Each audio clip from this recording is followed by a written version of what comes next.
ಹಿಂದುತ್ವವಾದಿ, ನೇರವಾಗಿ ಸೈದ್ಧಾಂತಿಕ ವಿರೋಧಿಗಳನ್ನ ಕಾಲೆಳೆಯುವ ಶಕ್ತ ಮತ್ತು ಸೈದ್ಧಾಂತಿಕ ಸದೃಢ ಬೇಕು ಅಂತ ಹೇಳಿ ಜನ ಬಯಸ್ತಿದ್ದಾರೆ. Basanagouda Patil Yatnal Hindu fire brand. ಕರ್ನಾಟಕದ ಪಾಲಿನ ಯೋಗಿ ಆದಿತ್ಯನಾಥ್, ಬಸನಗೌಡ ಪಾಟೀಲ್ ಯತ್ನಾಳ್. ಹಿಂದುತ್ವದ ವಿಚಾರ ಬಂದಾಗ ಸದಾ ಒಂದು ಹೆಜ್ಜೆ ಮುಂದೆ, ಹಿಂದೆ ಇಡೋ ಮಾತಿಲ್ಲ. ರಾಜ್ಯ ಬಿಜೆಪಿಯ ಹುಳುಕು ಎತ್ತಿ ತೋರಿಸಿದ್ದ ಬಸನಗೌಡ ಪಾಟೀಲ್ ಯತ್ನಾಳ್ ಊಕಾ ಹುಲಿ.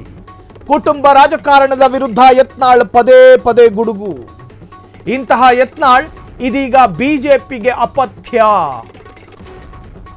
ರಾಜ್ಯ ಬಿಜೆಪಿ ನಾಯಕರ ಟಾರ್ಚರ್ಗೆ ಸಿಡಿದೆದ್ದ ಊಖಾ ಹಿಂದೂ ಹುಲಿ.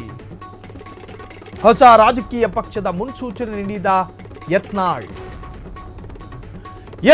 ಹೊಸ ಪಾರ್ಟಿ ಪರಿಣಾಮಗಳೇನು ಗೊತ್ತಾ? ಒಂದು ವೇಳೆ ಹೊಸ ಪಾರ್ಟಿಯ ಉಗಮ ಆದರೆ ಬಸನಗೌಡ ಪಾಟೀಲ್ ರವರಿಗೆ ಎಷ್ಟು ಪ್ರಮಾಣದ ಲಾಭ ಅನ್ನುವುದಕ್ಕಿಂತ ಯಾರಿಗೆ ಎಷ್ಟು ಪ್ರಮಾಣದ ನಷ್ಟ ಅನ್ನೋದೇ ರಾಜಕೀಯದಲ್ಲಿ ಲೆಕ್ಕಾಚಾರ ಆಗೋದು. ಒಂದು ಪಕ್ಷದಿಂದ ಆ ಪಕ್ಷದ ನಿರ್ಮಾತೃಗೆ ಎಷ್ಟು ಲಾಭ ಅನ್ನೋದಲ್ಲ ಕೌಂಟ್ ಆಗೋದು. ಆ ಪಕ್ಷದಿಂದ ಆ ರಾಜ್ಯದ ಪ್ರಬಲ ಪಕ್ಷಕ್ಕಾಗುವಂತಹ ನಷ್ಟ ಮತ್ತು ಅತಿ ಪ್ರಮಾಣದ ನಾಶ, ಅದು ಚರ್ಚೆ.